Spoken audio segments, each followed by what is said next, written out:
கோவை காலப்பட்டி பகுதியில் உள்ள சுகுணா பொறியியல் கல்லூரியில் இன்று மாநில அளவிலான கராத்தே போட்டிகள் நடைபெற்றது. இதில் தமிழகம் முழுவதிலும் இருந்து 1200க்கும் மேற்பட்டோர் பங்கேற்றனர்.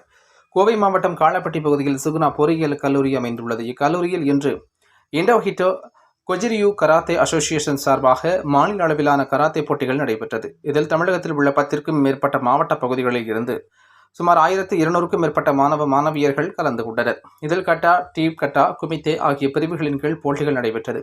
5 வயது முதலில் இருந்து கல்லூரி மாணவ மாணவியர்கள் வரை கலந்து கொண்டனர். இந்த போட்டிகளை சென்சாய் செல்வகுமார் தலைமை தங்கினார்.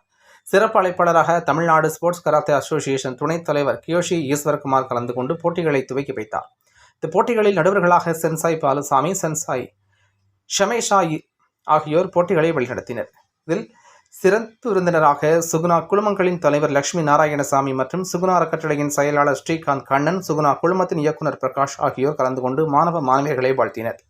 இதில் சிறப்பாக விளையாடிய வீரர் வீராங்கனைகளுக்கு சான்றிதழ்கள், கோப்பைகள் உள்ளிட்ட பல்வேறு சிறப்பு பரிசுகள் விழா மேடையில் வழங்கப்பட்டு மாணவர்கள் பெருமைப்படுத்தப்பட்டனர். இதில் மாணவ மாணவியர்கள் மற்றும் மாணவ மாணவியர்களின் பெற்றோர்கள் கலந்து கொண்டு விழாவை சிறப்பித்தனர் என்பது குறிப்பிடத்தக்கது.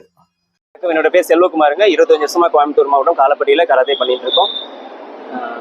இன்னைக்கு மாநில அளவிலான கராத்தே போட்டி நாங்கள் இன்னைக்கு தொடங்க உள்ளோம். போட்டிக்கான ஏற்பாடுகளை சுகுணா நம்ம கோயம்புத்தூரில் மிகவும் மிகவும் பிரபலமான சுகுணா காலேஜ் ஆஃப் இன்ஜினியரிங் அவங்களோட கேம்பஸில் தான் அரேஞ்ச் பண்ணியிருக்காங்க. அவங்க எங்களுக்கு முழு ஒத்துழைப்பு கொடுத்துருக்காங்க. தமிழகத்திலேருந்து நமக்கு 20க்கும் மேற்பட்ட மாவட்டங்களிலிருந்து கராத்தே ஆசிரியர்கள், மாணவர்கள் வந்துள்ளார்கள். இன்னைக்கு 2 பிரிவுகளாக கராத்தே நடத்துகிறோம். கட்டா மற்றும் குமித்தே. இதன் அடிப்படையில் வயதின் அடிப்படையில் போட்டிகள் நடத்த உள்ளோம்.